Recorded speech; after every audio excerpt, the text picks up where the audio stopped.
دین کے سنبھالنے کا کیا مطلب ہے؟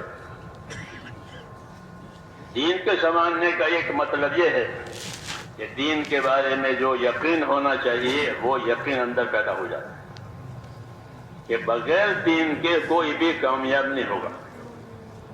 ہاں، یہ پکی بات ہے، یہ پکی بات ہے کہ بغیر دین کے کوئی طبقہ انسانوں کا کامیاب نہیں ہوگا، نہ تاجروں کا، نہ مزدوروں کا، نہ حاکموں کا، کوئی بھی. یہ اپنی جگہ رہے طبقے، لیکن ان سب کی کامیابی کا مدار اللہ نے ان کے دین پر رکھا.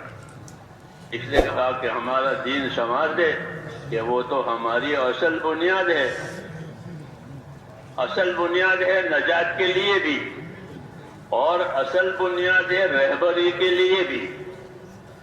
کہ دین ہوگا تو آخرت میں نجات ہوگی، دین ہوگا تو یہاں صحیح رہبری ہوگی. حق کیا ہے، باطل کیا ہے، حلال کیا ہے، حرام کیا ہے، ظلم کیا ہے، انصاف کیا ہے، یہ دین بتائے گا. یہ دین بتائے گا کہ انصاف کیا ہے، ظلم کیا ہے، حق کیا ہے، باطل کیا ہے، سچ کیا ہے، جھوٹ کیا ہے.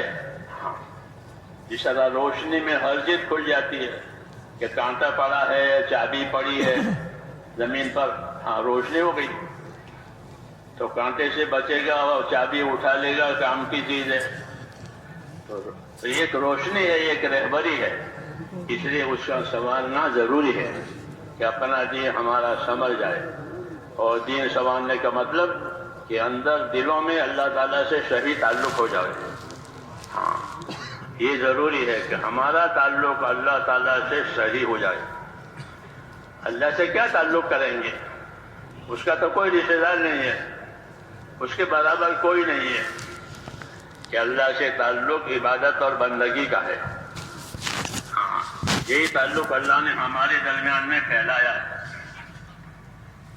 تم سب میرے بندے ہو، جنات اور انسان اور ملائکہ، یہ سب اللہ کے بندے ہیں. تو بندگی والا تعلق اللہ تعالیٰ نے دیا ہے،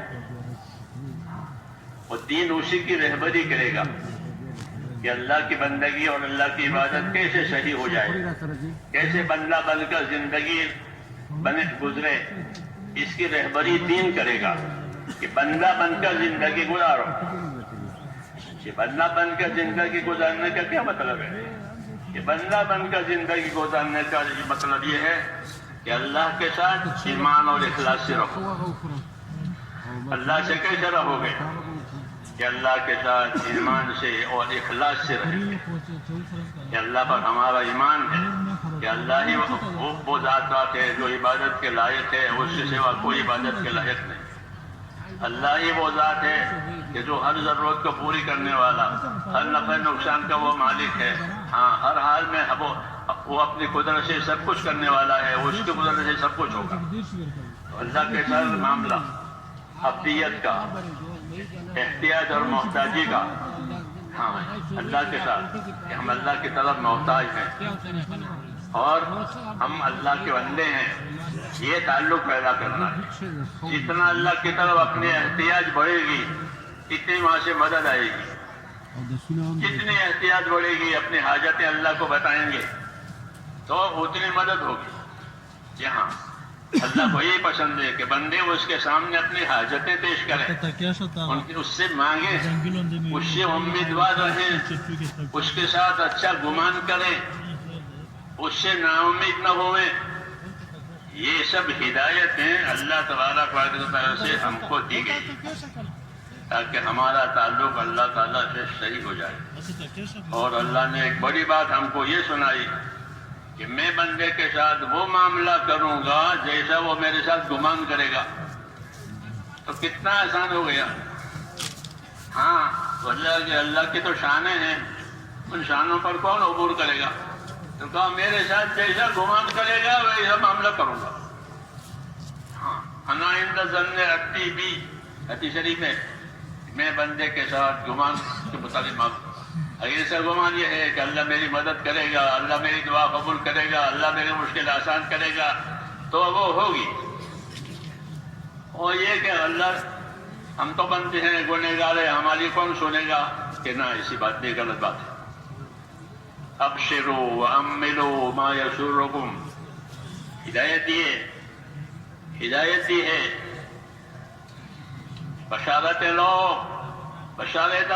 خوش رہو اور اللہ سے امیدوار رہو، ایسے امیدوار رہو کہ اللہ تمہیں خوش کر دے گا۔ اللہ سے امیدوار رہو، اللہ تمہیں خوش کر دے گا۔ ابشروا واملوا ما یسرکم، جو تمہاری خوشی ہے وہ تمہارے پاس آئے گی، تمہیں خوشی حاصل ہو جائے گی۔ اللہ سے امیدوار رہو، کوئی دوسرا نہیں ہے جو امیدیں پوری کرے۔ اللہ کی وہ ذات ہے جو امیدیں پیدا بھی کرتی ہے دلوں میں اور امیدیں پوری بھی کرتی ہے۔ اس لیے تعلیم دی ہے کہ اپنا اللہ کے ساتھ تعلق صحیح کرو، یقین کا، خوف کا، اچھے گمان کا اور اطاعت کا، یہ اس کے عوامل ہیں۔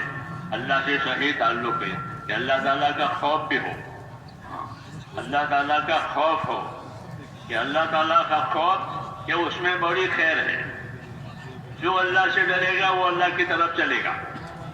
یہ ہے اللہ کے خوف کی تاثیر الگ ہے۔ دنیا میں کسی مخلوق سے خوف ہو تو آدمی اس سے بھاگتا ہے، دور رہتا ہے۔ کہ شیر کا خوف ہے یا سانپ کا خوف ہے تو اس سے دور ہو جائے گا، آدمی اپنے آپ کو بچائے گا۔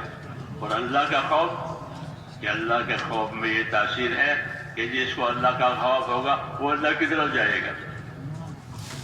کیوں کہ خوف کی چیزوں سے بچانے والا بھی وہی ہے اور نفع کی چیزیں دینے والا بھی وہی ہے، اور کوئی ہے نہیں کہا جاوے۔ حضور صلی اللہ علیہ وسلم کے بارے میں سنتے ہیں کہ ہوا میں تیزی آ جاتی تھی وغیرہ کوئی حالات ہوتے تو آپ فوراً اللہ کی طرف متوجہ ہو جاتے تھے، نماز میں مشغول ہو جاتے تھے، کیونکہ یہ سب چیزیں اللہ کی طرف سے آ رہی ہے، کسی اور طرف سے نہیں آ رہی ہے۔ اس لیے خوف کا پیدا ہونا، خوف کا بڑھنا، یہ تو ایمان کے بڑھنے کی نشانی ہے۔ جب یہ خوف پیدا ہوگا تو اللہ کی طرف رجوع زیادہ ہوگا، خوف کی وجہ سے۔ من خاف ادلج ومن ادلج بلغ المنزل، حدیث شریف میں کہ جو ڈرا وہ تو جلدی چلا۔ یہ ایک طبیعت انسانی بتائی ہے کہ کسی سے کا ڈر ہوتا ہے اس کے فوت ہونے کا تو آدمی جلدی بس نکل جائے گی، گاڑی نکل جائے گی، دواخانہ من ہو جائے گا وغیرہ وغیرہ، ہوتا ہے نا، تو آدمی جلدی جاتا ہے۔ خوف کی کیفیت اللہ نے پیدا کی ہے اس لیے کہ مقصد کی طرف جلدی کرے۔ حکمتیں ہیں اللہ تعالیٰ کی، حکمتیں ہیں اللہ تعالیٰ کی کہ بندوں کے لیے خوف کو پیدا کیا کہ خوف ان کو مقصد کی طرف مددگار بنتا ہے۔ کہ ہاں جو لاپرواہ ہوتا ہے، بے خوف ہوتا ہے، وہ محروم رہتا ہے۔ تو خوف میں حکمت ہے۔ خوف پاگل کرنے کے لیے نہیں ہے کہ ڈرتے ڈرتے پاگل ہو گیا، عقل کھوئی کہ نہ، وہ خوف نہیں، بلکہ وہ خوف ہے کہ جو اللہ کے تعلقات کو صحیح کراوے، اللہ کے حقوق کی سمجھ دے۔ یہ تو اس لیے حضور صلی اللہ علیہ وسلم اللہ تعالیٰ سے خوف مانگتے تھے۔ وہ تو حضور صلی اللہ علیہ وسلم کے زندگی میں تو تھا ہی خوف، ہم کو سکھانے کے لیے کہ تم بھی اللہ تعالیٰ کا خوف مانگو۔ ورنہ آپ صلی اللہ علیہ وسلم سب سے زیادہ اللہ سے ڈرنے والے تھے۔ یہ آپ نے اپنے بارے میں خود بتایا ہے، انی لاخشاکم واتقاکم للہ، کہ میں تم میں سب سے زیادہ اللہ سے ڈرنے والا ہوں اور میں تم میں سب سے زیادہ اس کی ناراضگی سے بچنے والا ہوں۔ یہ تعارف کرایا ہے اور اس میں دعوت ہے، یہ تعریف نہیں ہے بلکہ تعارف کرایا ہے اپنی حیثیت کا، اپنے منصب کا، کہ میں تم میں سب سے زیادہ اللہ سے ڈرنے والا ہوں اور میں تم میں سب سے زیادہ اس کی ناراضگی سے بچنے والا ہوں۔ انی لاخشاکم واتقاکم للہ، یہ ہم کو تعلیم دی ہے کہ اللہ کے ساتھ تمہارا معاملہ کیسے ہوگا۔ یا ہماری شریعت میں اللہ سے نڈر ہو جانا کفر ہے، اللہ سے نڈر ہو گیا کہ یہ کفر ہے۔ ایمان کا تقاضا ہے کہ اللہ سے ڈرے، اور اللہ سے ڈرنے کا مطلب یہ ہوتا ہے کہ اللہ کی نافرمانی سے اپنے آپ کو بچاوے اور اللہ کی طرف سے جن چیزوں کا مطالبہ ہے وہ مطالبہ پورا کرے۔ یہ ڈرنے کا مطلب ہے۔ تو اس لیے حضور اللہ سے ڈر مانگتے تھے کہ اللہ مجھ کو اپنا ڈر دے، یہ ہم کو تعلیم دی ہے۔ یہ مجھ کو اپنا ڈر دے. یہ کتنا ڈر؟ بات مطلب ڈر اتنا ہوتا ہے کہ آدمی پاگل ہو جائے. اس کے حواس باختہ ہو گئے, ڈر گیا. کہ اتنا ڈر نہیں. ہر چیز کی مقدار, ہر چیز کی ترتیب بتانا نبی کے ذمہ ہوتا ہے. حضرت فرماتے تھے نبی نیت بھی بتائے گا, عمل بھی بتائے گا, ترتیب بھی بتائے گا, تاکہ کام پورا ہو جائے. نبی کے ذمہ ہے کہ نیت بتاوے, عمل بتاوے, ترتیب بتاوے, تاکہ مقصد پورا ہو جائے. کہ کس نیت سے کرو گے اور کیا کرو گے اور کس طرح کرو گے. تو نیت, عمل, ترتیب یہ تعلیم ہوتی ہے پیغمبر کی, تاکہ زندگیوں کا رخ اللہ کی طرف صحیح ہو جائے. کیونکہ دین جو ہے میرے بھائیوں, بقول مولانا الیاس صاحب رحمۃ اللہ علیہ کے دین یہ اعمال کے مجموعے کا نام ہے. دین دال یا نون 3 حرف ہے. اور اس کا اطلاق, اس کا مطلب کیا ہوتا ہے کہ دین, تو فرماتے تھے کہ دین وہ اعمال کے مجموعے کا نام ہے. جیسے گلدستہ ہوتا ہے نا پھولوں کا مجموعہ, ایسے دین, یہ دین اعمال کے مجموعے کا نام ہے. کہ دین میں بہت سے اعمال ہیں. بعض اعمال کا تعلق دل سے ہے, دل کا عمل ہے. دل کا عمل ہے کہ اللہ پر یقین کریں, اس کو ایمان کہتے ہیں. کہ اندر سے اللہ پر یقین کر کے اللہ ایک ہی ہے, وہی عبادت کے لائق ہے, اور اس سے ڈرے اور اس سے امیدوار رہے. یہ دل کا کام ہے, یہ دل کا کام ہے. یہ اندر سے ہوگا. کہ اندر خوف بھی پیدا ہوا, اندر امید بھی پیدا ہوئی, اندر تعلق بھی پیدا ہوا کہ میرا پروردگار ہے جس نے مجھ کو پیدا کیا ہے اور اپنی عبادت کے لیے پیدا کیا ہے. یہ اندر دل کا تعلق. اس کے بعد اعضاء اور جوارح کا تعلق, اعضاء اور جوارح کا تعلق. تو اعضاء اور جوارح کے لیے اس کا دین دیا ہے. آنکھوں میں آنکھوں کا دین, کانوں میں کانوں کا دین, ہر چیز کا دین, ہر چیز کا دین ہے. کہ دلوں میں کیا ہوگا کہ دلوں میں ایمان اخلاص ہوگا. حدیثوں میں ہے اللہم طہر قلبی من النفاق, یا اللہ میرے دل کو نفاق سے پاک کر دے. نفاق حضور کے زمانے میں تھا, منافق لوگ تھے. اب کوئی منافق نہیں ہے, یا کافر ہے یا مشرک ہے. پھر دعا کیوں مانگی ہے؟ پھر دعا کیوں مانگی ہے کہ میرے دل میں سے نفاق نکال؟ تو یہاں نفاق سے مراد یہ ہے کہ اخلاص کا نہ ہونا, بناوٹ. یہ بناوٹ میرے دل میں سے نکال دے. اللہم طہر قلبی من النفاق, یا اللہ نفاق میرے دل میں سے نکال دے, بناوٹ نکال دے, حقیقت میرے دل میں پیدا کر دے. اللہم طہر قلبی من النفاق وعملی من الریا, یہ اسی پر قرینہ ہے اس کے اوپر.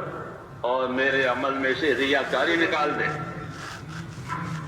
یہ تعلیم ہے کہ دل میں اخلاص ہوگا, نفاق نہیں ہوگا, عمل میں بھی اخلاص ہوگا, ریاکاری نہیں ہوگی. اللہم طہر قلبی من النفاق وعملی من الریا ولسانی من الکذب, اور میری زبان کو جھوٹ سے بچا لے.